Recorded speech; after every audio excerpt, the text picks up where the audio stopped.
Hello tout le monde. Alors on se retrouve aujourd'hui pour un tuto. On va utiliser une planche de tampon que j'ai reçue de mon partenariat avec la boutique Globland. Je vais vous mettre dans le descriptif de cette vidéo le lien du site et puis des produits que j'ai reçus qui sont super sympas, vraiment à petit prix et dont je suis super contente. Et donc aujourd'hui on va utiliser cette planche de tampon. Alors j'ai pas allumé toutes les lumières pour vous éviter un maximum de reflets. Donc c'est une planche de fond, on peut l'utiliser comme une planche de fond avec des petites maisons. Et puis on a ici une sorte de bannière, voilà, qui doit être sur Londres a priori, puisque moi je vois Big Ben et qu'il y a une grande roue aussi. Donc je vais vous montrer une manière de l'utiliser très simple, assez rapide à mettre en œuvre, qui peut vous servir pour faire une carte rapide par exemple en scrap. Ça peut aussi être très joli pour en fond pour une page de scrap. Alors pour le tarif de cette planche là, je suis en train de chercher, voilà, 0,99 $. J'ai testé tous les dies et les tampons que j'ai reçus du partenariat. J'en suis super contente. La qualité est vraiment là. Donc voilà, moi je vous les recommande. Je suis très satisfaite de ces produits-là. Alors c'est parti, on va commencer. J'ai préparé des petites planches de papier. Je vais vous donner les dimensions. C'est du papier pour mixer de médias, hein, multitechnique. Donc du coup ça fait aquarelle mais pas que. C'est pas mal. Au niveau de du grain, il est très fin. Et pour le poids, 250 grammes par mètre carré. Voilà, il m'a coûté 3,89 € et la dimension c'est du A5, donc 14,8 par 21 cm. Donc voilà, je le teste, je ne l'ai pas depuis longtemps. Jusque-là, j'en suis très contente. Donc je me suis préparé 4 morceaux de papier qui font 14,3 cm par 10,1 cm. En fait, c'est les dimensions d'une carte classique à laquelle j'ai retiré quelques millimètres. Voilà, pour pouvoir faire un matage, je vais venir les mater sur un papier coloré qui fera donc un petit liseré joli comme tout. Alors, on va commencer par préparer le fond. Donc pour ça, moi j'ai sorti mes Neocolor 2, donc ce sont des crayons de cire aquarellables qui sont très pigmentés, que je découvre. Et vous pouvez aussi partir sur de l'aquarelle, de l'acrylique que vous diluez avec de l'eau. Qu'est-ce qu'on peut utiliser encore? Enfin voilà, il y a ou même la distress, enfin, voilà, que vous pouvez diluer avec de l'eau sur du papier aquarellable. Les Neocolor 2, je suis en train d'apprendre à les utiliser petit à petit, donc je vous ferai d'autres tutos parce que voilà, je vais vous montrer mes réussites et mes ratés. Voilà, ça va vraiment être dans mes débuts et ça va permettre peut-être, si ça vous intéresse, de voir un petit peu comment on appréhende en fait le travail de ce genre de crayon. Donc c'est de la cire aquarellable. C'est les Neocolor 2, à ne pas confondre avec les Neocolor 1 qui ne sont pas aquarellables. Et la marque c'est Caran d'Ache. Donc j'ai choisi le rose, le vert turquoise et le jaune paille. Voilà. J'ai pris donc un pot avec de l'eau et puis quelques pinceaux donc pour humidifier mon fond notamment, et puis ensuite pour poser mes touches de couleur. Mais vous allez voir, c'est accessible à tout le monde, qu'on fasse de l'aquarelle ou pas. Alors je vais commencer par poser mes couleurs sur ma palette. Moi je veux essentiellement du bleu, mais je me suis dit que ça pourrait être sympa de décliner avec un petit peu de rose et un petit peu de jaune. Voilà. Donc il y a plusieurs façons d'utiliser les néocolores. Là pour l'instant je les pose sur ma palette et puis je vais venir les humidifier pour les prendre comme une aquarelle. On peut les mettre directement sur le papier et les animer en les mouillant directement sur le papier, mais ça laisse quelques traces. Donc moi je préférais faire comme ça. Vous avez vu que ma palette, je m'en kikine pas. J'ai pris un couvercle plastifié blanc pour avoir ma couleur de fond. Alors je vais venir humidifier tout ça. Donc pour ça, je vais prendre un pinceau, c'est un pinceau à réserve d'eau, mais on peut prendre un pinceau qu'on mouille dans son pot d'eau, hein, évidemment. Voilà, donc je la dilue assez parce que je veux pas un fond trop chargé, mais comme elle est très pigmentée, voilà, pour avoir quelque chose de clair, je rajoute pas mal d'eau. Hop, ça ne devrait pas être mal. Voilà. Donc pour le premier, j'humidifie autant que possible ma feuille. Donc j'ai posé un petit peu d'eau à l'arrière pour qu'elle adhère en fait à mon tapis. Voilà. Et là je vais prendre avec un pinceau large. Je vérifie que vous ayez la bonne mise au point. Voilà. Et je vais venir poser ma couleur. Donc là c'est très dilué. J'ai pas assez d'eau. Je vais rajouter un peu de couleur. Voilà. Donc je veux quelque chose de doux. Et sans limite sur les côtés. Donc je viens rajouter un peu d'eau. Voilà, comme ça va dissoudre ma couleur.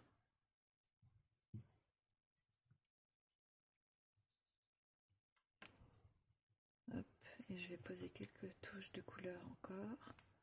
Voilà. Donc voilà, là j'ai un fond très clair. Je vais en faire une deuxième. Hop. Voilà, sur laquelle je viens poser de l'eau.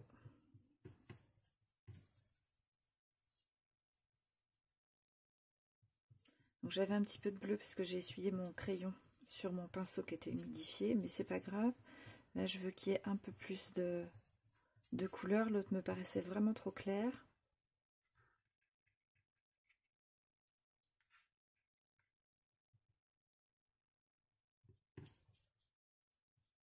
Alors ce papier là il réagit pas comme du papier aquarelle, ça fuse pas de la même façon. C'est un peu perturbant parce que j'ai l'habitude de travailler avec le papier aquarelle.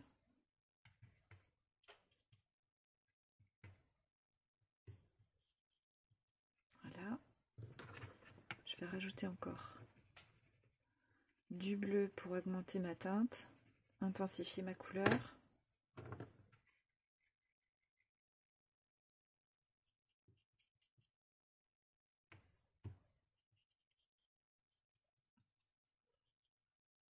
On obtient un effet un peu nuageux. Je pense que ça va aller, ça va bien trouver sa place avec le tampon que je veux utiliser. Voilà, donc là je rince bien mon pinceau pour apporter de l'eau sur l'extérieur et permettre une bonne dilution. Voilà, que ça a un effet flouté sur l'extérieur. Voilà. Hop. Et celui-ci, j'ai envie de lui ajouter une petite teinte de jaune. Alors, pas forcément trop. Et là, du coup, je vais faire avec une petite ligne. Ouais, ou alors je vais faire juste avec l'extrémité de mon pinceau. Voilà.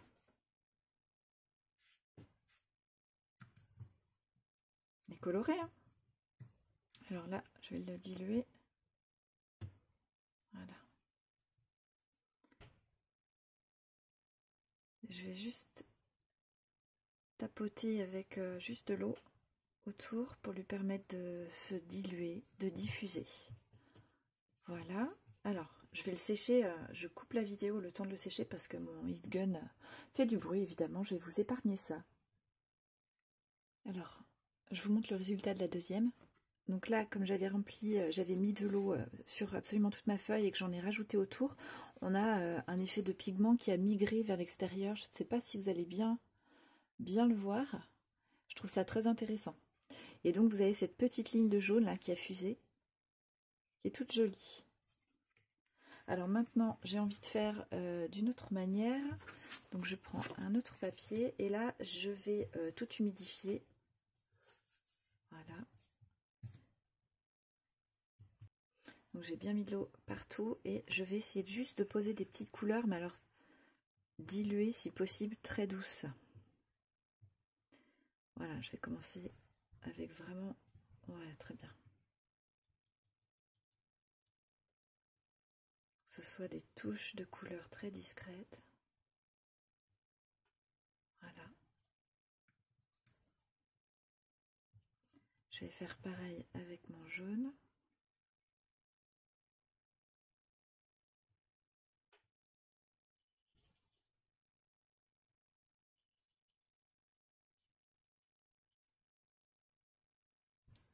Et je vais poser mon bleu.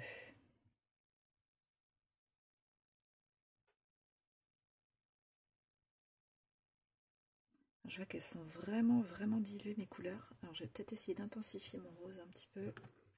Voilà, il est déjà plus présent. Je vais faire pareil avec le jaune. Alors pour celui-ci, je voudrais mixer avec d'autres techniques. Alors hop, je vais prendre un côté de papier qui est propre. Il y a une petite trace sur l'autre. Je voudrais associer avec une autre technique de fond. Voilà, on va faire un test. On teste ensemble, hein.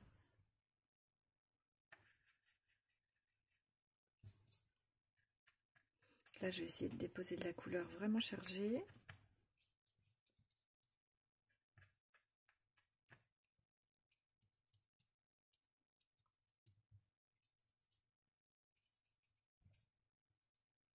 Hop.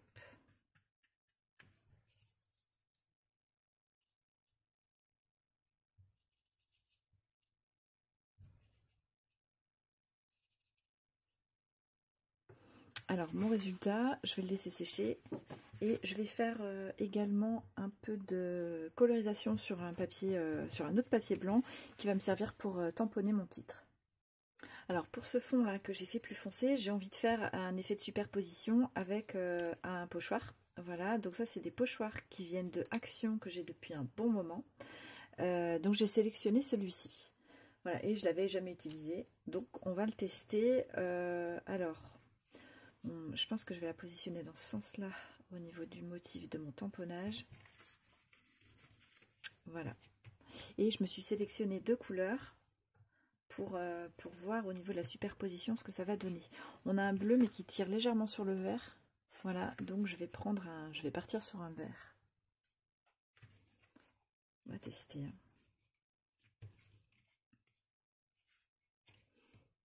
Hop.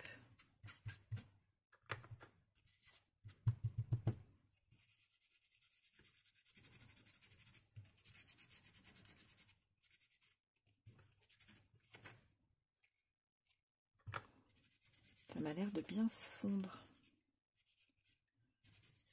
dans mes couleurs, enfin dans ma couleur de base. Voilà. Donc effectivement, on met du vert en valeur. Alors, est-ce que vous allez bien le voir? Voilà. Et puis, je voulais essayer de voir si du bleu-vert plus clair pourrait éventuellement donner quelque chose.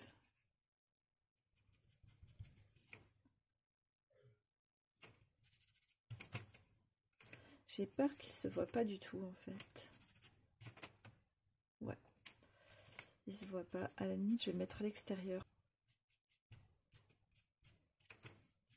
Voilà. Oui. Finalement, il apporte. J'ai l'impression qu'il apporte pas grand chose.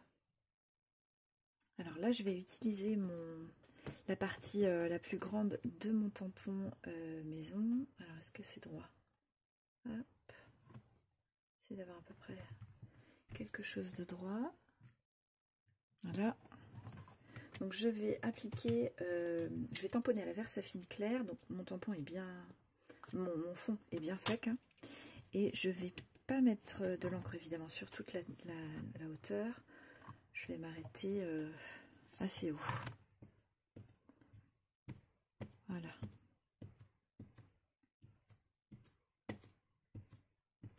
Hop.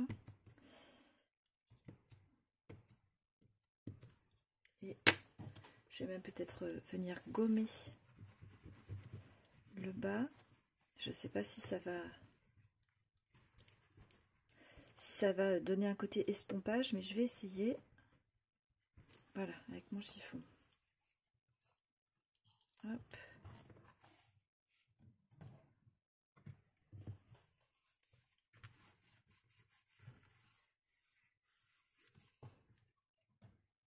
Voilà.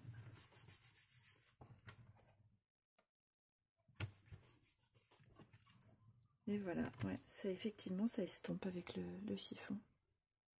Alors là, j'ai choisi un petit mot en anglais pour mon sentiment. Voilà, et je le tamponne sur le morceau de papier sur lequel j'ai fait des fonds un petit peu comme je voulais, enfin sans trop réfléchir en fait. C'est vraiment voilà, un tuto détente. Hein. On se prend pas la tête, on fait ça à la cool. En fait, c'est vraiment agréable. Donc ça, c'est mon résultat. Je vais le détourer. Et puis je vais venir l'ajouter dessus. Et là ici on voit les petits essais des différentes couleurs que j'ai testées pour voir ce que ça donnait quand je faisais avec mon pochoir un surajout. Et ce qu'on peut constater, c'est que je n'ai pas de couleur qui va vraiment exactement avec, mais c'est pas grave. Alors je vais détourer mon sentiment maintenant. Donc là j'ai pris un feutre noir, c'est du 0,3 mm et je vais tracer un contour en fait assez grossier. Voilà.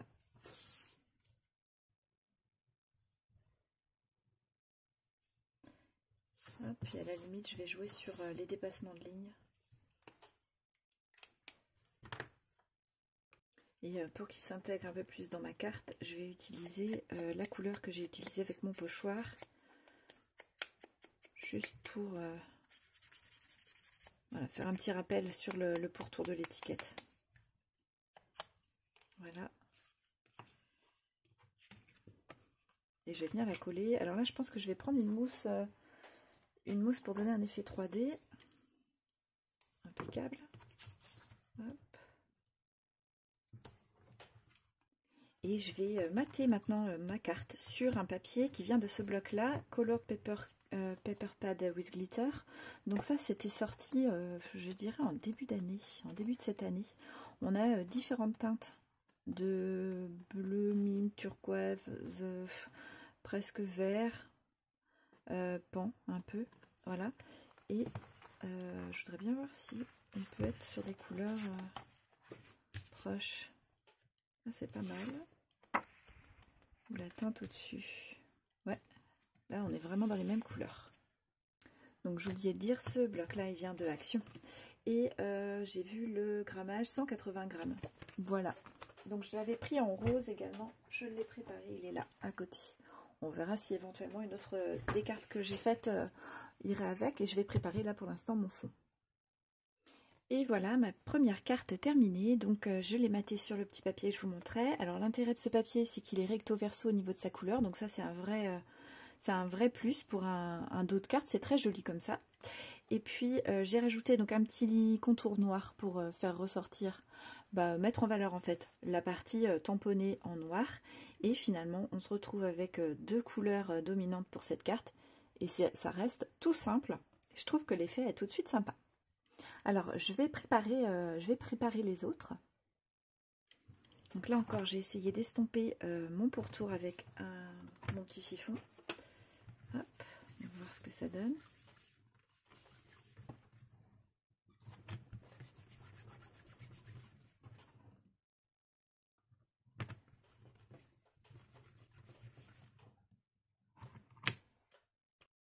Donc pour celui-ci, même principe, je vais faire un petit contour au crayon, je pense. Et puis, ou alors, moi je vais utiliser, j'ai des étiquettes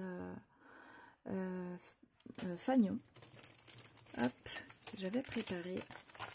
Qui peut-être, alors ça vient de Action. Et le tamponnage La Vie est Belle, ça vient d'une planche de Coco Feeling. Peut-être qu'elle s'appelle La Vie est Belle d'ailleurs. Je suis en train de me demander. Ouais, La Vie est Belle. Voilà, Coco Feeling, c'est une marque de tampons française. Enfin de scrap, que j'aime beaucoup. Alors, qu'est-ce que je vais pouvoir utiliser? Donc voilà, ce tampon, ici, il a trouvé sa place naturellement dans le bleu très doux. Voilà, je ne sais pas si vous allez voir. Ils se font vraiment parfaitement. Et j'ai envie, alors remise au point, voilà. J'ai envie de lui donner un petit peu de couleur en faisant un petit contour tout doux. Ouais, alors là j'en avais beaucoup trop sur mon tampon. Je vais l'estomper. Voilà.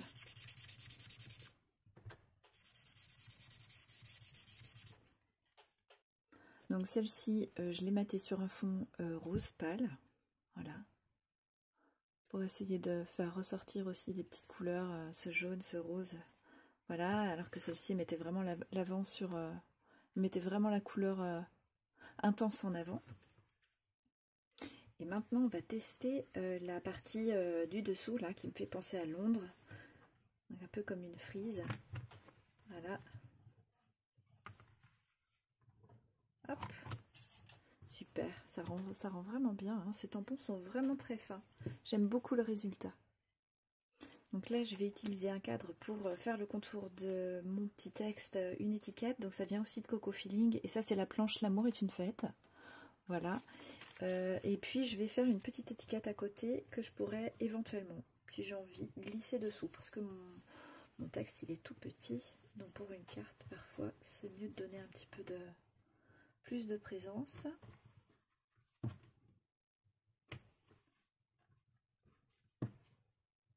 Voilà. Alors voilà la troisième. J'étais partie sur une autre sorte d'étiquette et puis en fait ma colorisation de fond elle était vraiment trop sombre sur mon papier pour faire mes étiquettes. Donc du coup je suis partie sur un dessous de couleur, il y a une partie blanche et à la limite ça marche aussi bien. Alors pour la quatrième, vous vous souvenez, j'ai fait une ligne jaune dans mon fond. Et en fait avec ma frise, j'ai positionné ma frise de manière à ce que ça représente un petit peu comme le coucher du soleil ou le lever du soleil comme on veut. Voilà. Alors voilà ma dernière carte avec donc le petit titre Vive les vacances. Pour moi là, cet effet, ce jaune là qui donne un effet lever ou coucher de soleil, ça me fait penser un petit peu à un souvenir comme si on visitait une ville ou un pays, hein, en l'occurrence Londres. Et du coup, le Vive les vacances me paraissait adapté. Alors, j'avais d'abord fait le titre sur un fond bleuté très pâle et je l'avais collé. Et en fait, je me suis rendu compte après que j'avais colorisé mon papier de fond pour mes titres avec un jaune très pâle également, exprès justement pour aller avec cette carte. Donc, j'ai refait mon étiquette exactement la même. Je l'ai redécoupée et je l'ai collée par-dessus la première. Et peut-être que le placement du coup n'est pas tout à fait judicieux puisque j'avais choisi le placement avec le fond de l'étiquette bleuté et finalement avec le jaune ça aurait peut-être été un peu plus judicieux de le mettre un peu plus bas, un peu décalé. Bon voilà, il y a toujours à améliorer, hein. Alors je vais vous montrer les résultats de toutes mes petites cartes. Alors voilà la première que j'ai faite avec où j'ai utilisé un pochoir. Je suis pas hyper satisfaite du résultat. Déjà parce que ma couleur par-dessus n'était pas tout à fait adaptée et puis finalement ma zone colorée au fond n'était pas assez grande et je me retrouve avec l'ensemble de ma zone colorée de fond que j'ai travaillé au pochoir et du coup ça fait une espèce de grosse zone. Je sais pas ce que vous en pensez, pour moi c'est pas ma préférée. Et puis je me rends compte également que le papier là que j'ai utilisé, je l'avais jamais utilisé en aquarelle vraiment. Et mes couleurs n'ont pas donné du tout comme sur un papier aquarelle, ça travaillait différemment. J'aurais pu faire des tests avant pour voir comment ça allait se diffuser. Et du coup j'ai refait la même chose que ça, sans le pochoir, mais avec un fond assez marqué sur du papier aquarelle pour vous montrer le résultat différent. Voilà la différence. Donc c'est vrai que je m'attendais à un fond comme ça très diffusé. Vous voyez, on sent que la couleur se diffuse dans le papier, alors que ici elle est restée beaucoup plus présente. Donc je vous montre les deux. J'ai refait la même étiquette. Alors ensuite on a celle que j'ai matée sur un papier rose. Donc pour celle-ci j'avais essayé d'estomper en fait les contours de mon tampon. Je pense que je peux le faire encore plus nettement si je veux faire un effet comme ça d'estompage. Voilà, les couleurs sont jolies, hein. Celle-ci que j'aime beaucoup, où là vraiment on a un effet un peu comme un lavis, hein, c'est très clair, très dilué. Et puis la petite dernière là que je viens de vous montrer. Voilà, alors j'espère que ce petit tuto vous aura plu. Donc on a vu ensemble qu'on pouvait de manière très simple utiliser les tampons clear pour faire des cartes par exemple de façon assez rapide et utiliser le papier aquarelle par exemple pour avoir des effets très fondus. Je vous retrouve très vite pour plein d'autres tutos et je vous dis à bientôt. Bye bye.